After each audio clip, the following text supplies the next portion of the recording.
Il y a environ 2200 ans, à 3 heures et au nord de Tokyo, au cœur des vallées, un moine a fondé la ville de Nikko, une ville connue pour son sanctuaire légendaire, en l'honneur du premier shogun, Tokugawa, qui a inspiré la série du même nom. Ce sanctuaire est composé de 3 grands temples, le Toshogu Temple, qui est d'ailleurs le temple principal, suivi de Futasaran et du Rinnoji Temple. Il faut savoir que le sanctuaire entier est classé au patrimoine mondial, et sur le chemin, on peut croiser le fameux pont sacré Shinkyo, qui d'après la légende a été construit à l'endroit exact où le moine qui a construit Nikko traversa la rivière sur 2 énormes serpents. C'est donc dans cette vallée que je me suis rendu pour trouver ce temple légendaire qui se trouve dans cette forêt mystique. C'est dans cette magnifique ville qu'on se retrouve aujourd'hui. Là, on est en train de monter des marches pour changer. Tiens, je suis du coup à Nikko, connu pour ses temples incroyables. Et du coup, j'ai décidé de venir ici pour découvrir tout ça. Faut savoir de base qu'on m'a dit qu'il allait avoir de la neige. Comme vous pouvez le constater, il n'y a pas de neige et j'ai 45 couches de vêtements. Non, mais je suis condamné à mourir de chaud. Il y a énormément de choses à voir aujourd'hui. Donc depuis Tokyo, j'ai mis 2h30 pour venir jusqu'ici en prenant un équivalent de TER au Japon. C'était plutôt rapide en réalité. Bon, l'ambiance elle est dingue comme d'hab. On dirait vraiment qu'on est plongé à l'époque Edo. J'ai hâte de voir les fameux temples qu'il y a ici.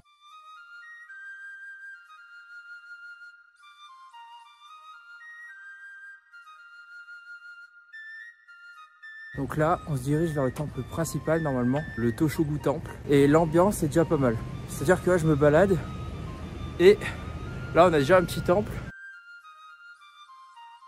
Il faut savoir que c'est un endroit très connu, donc c'est assez touristique. Mais c'est un endroit pas mal à visiter quand tu te balades proche de Tokyo, que tu as envie de découvrir quelque chose d'autre, de différent de Tokyo.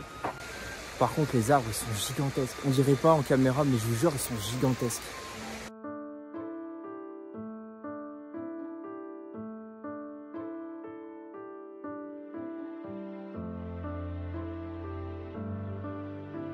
Non, en vrai, la pagode, elle est plutôt grande derrière moi. Juste là, elle est plutôt très grande et il y a plein de détails. Il y a vraiment tout ça dans le parc.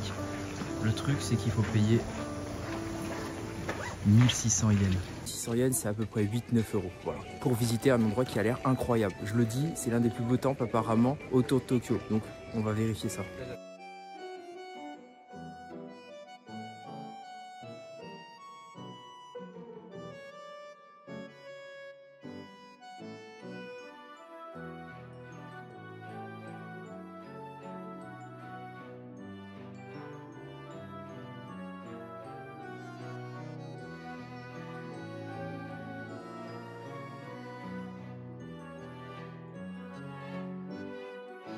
Bon, comme toujours, il y a des endroits pour acheter des talismans. Bon, je vous le cache pas, vu que c'est un endroit touristique, il se peut qu'on paye assez cher les choses ici. Je vois du 1500 yens, je vois du 1600 yens, 1700. Il y a moyen qu'aujourd'hui, on raque. Les escaliers au Japon, ils vont avoir ma peau. Je vous le dis, hein, il y en a énormément. Par contre, l'endroit il est vraiment beau. Je vais vous montrer, mais c'est vraiment impressionnant de fou.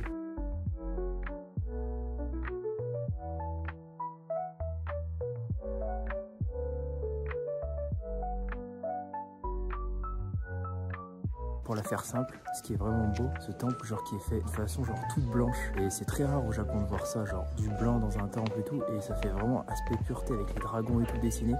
Moi je trouve ça juste incroyable.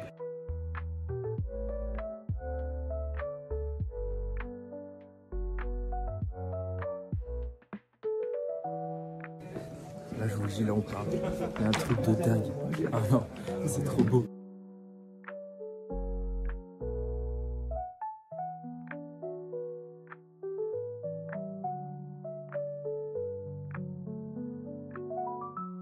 Par rapport au temple Nokogiri, on est vachement dans une ambiance... j'ai failli mourir. Hein. Là j'ai failli clairement mourir ici. Hein. Le point de vue, waouh.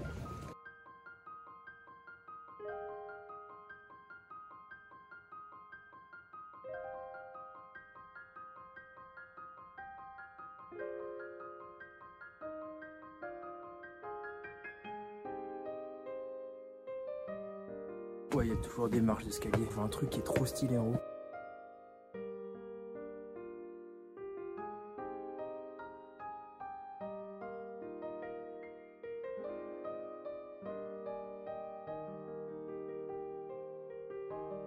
Bon, Bon, je suis sorti du temple, il y avait beaucoup de gens. On va continuer le chemin, il y a quand même pas mal de choses à faire encore. Mais j'avoue qu'avec autant de monde dans le temple, tu profites un peu moins de l'ambiance. Et là, là, on se dirige vers un autre endroit.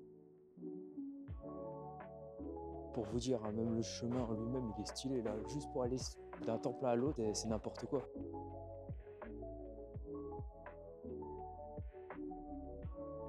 Vous pensez qu'elle est d'époque ou pas? Du coup, on arrive à Futarasan Jinja. Je sais pas si je le prononce bien.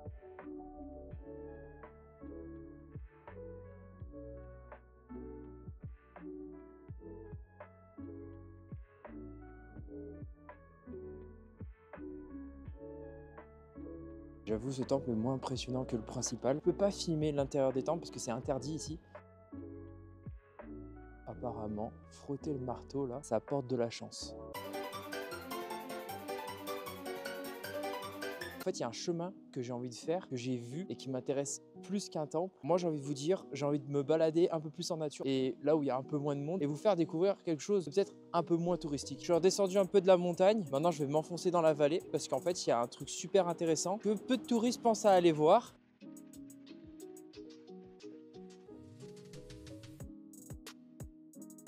Donc oui, je vais aller me perdre. Là, pour le coup, je suis mieux que tout à l'heure parce que quand il y a trop de monde, vous savez, vous avez du mal à profiter d'un endroit quand il y a trop de monde. Trop de touristes, tue le touriste. J'avoue que moi aussi, je suis un touriste. Il y a une grand-mère qui veut me montrer une vue. Elle a l'air pas mal. Big up à la petite grand-mère qui m'a montré cet endroit. Elle est trop gentille. Continuons notre merveilleuse route. En tout cas, très gentil ces Japonais. Trop d'amour ici, trop d'amour. Surtout qu'en fait, j'ai découvert quelque chose avec eux. C'est qu'en fait, les Japonais sont ultra réservés. Enfin, faut que ça soit toi qui prenne la décision d'aller vers eux et t'ouvrir à eux. Et quand tu t'ouvres un peu plus aux Japonais, en fait, eux, naturellement, ils vont s'ouvrir. Bon, là, c'était un cas très exceptionnel. Mais je pense que c'est dû à la perche, le micro. Généralement, ils viennent pas comme ça t'accoster. Quand ils le font, c'est très gentil, très agréable de leur part. Il n'y a plus personne. Il suffit juste de s'éloigner du lieu principal pour qu'il n'y ait plus de grand monde. Parce que là, on est clairement dans un village où on est au milieu des montagnes.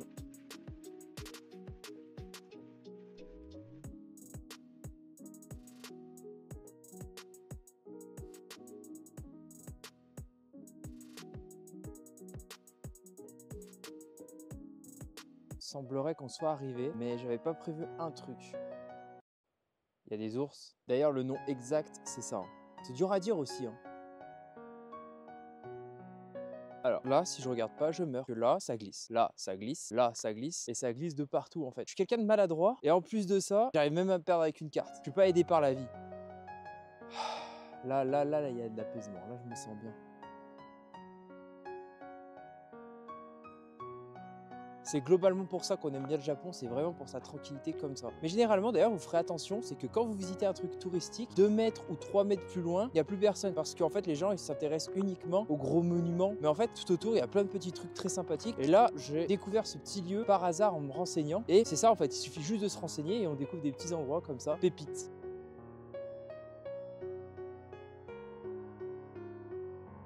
La vallée, c'est pas mal.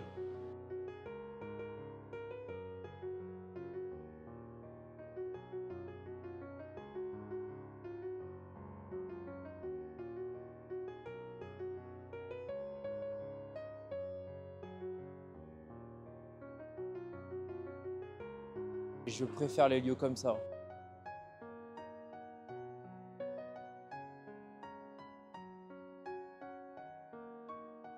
Je crois que c'est mon endroit préféré à Nikko. Ça ne s'arrête donc plus.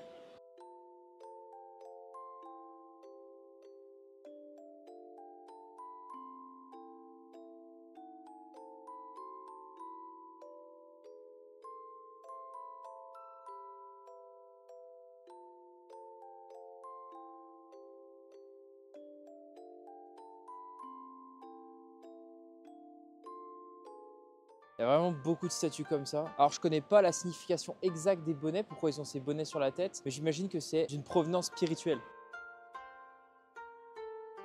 Normalement, après ce qu'on vient de faire, il y a un pont un peu plus loin, donc on va aller voir ce pont. Et là, c'est un coup à se perdre. Est-ce que je reviendrai vivant? Ça, c'est une question que je me pose. Franchement, je vais suivre mon instinct, c'est par là. Nous voici donc au Denichi Bridge. Bon, il est en face de moi, il est petit, mais très intéressant.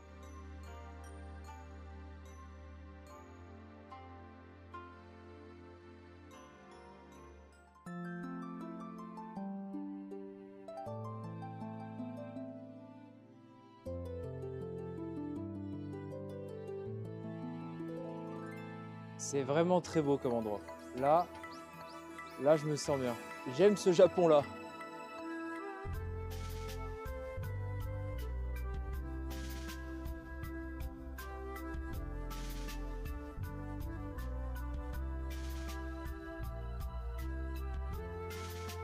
Je vous explique. Du coup, je suis redescendu. Je vais rentrer, mais je ne pouvais pas rentrer sans avoir testé la spécialité de Nikko, c'est-à-dire les yuba. On va goûter maintenant. Et comme dans tous les restaurants au Japon, on te sert une tasse de thé. Bien chaud évidemment, surtout qu'il fait froid dehors. J'avoue qu'il est bien passé, mais ce qui nous intéresse nous, c'est le plat. J'ai pris des yuba soba. Le yuba est une spécialité de Nikko. En fait, c'est le truc rond que tu vois dans le plat, qui est en fait du tofu frit. Et ce que je mange, c'est des nouilles de sarrasin. Des nouilles faites avec de la farine de sarrasin, mais aussi appelées soba. Le yuba est très spongieux. Je comprends l'intérêt de le mettre dans un bouillon de soupe miso. Le plat était végétarien et super bon. Ainsi que ma journée à Nikko se finit avec ce magnifique plat. Alors pour être honnête, Nikko, c'est une ville très touristique, mais uniquement au niveau des temples. Ils seront vraiment bondés de monde, il y aura vraiment énormément de gens. Le temple reste vraiment très beau à voir. Il est victime de son succès, malheureusement. Maintenant, si on s'éloigne un peu du temple et qu'on fait comme moi le chemin des abysses que j'ai fait, là, tu es tout seul, tu profites vraiment de l'ambiance. C'est très dommage que le 3e temple était fermé parce qu'il était en rénovation. Il proposait un musée, mais je pouvais pas filmer à l'intérieur, donc malheureusement,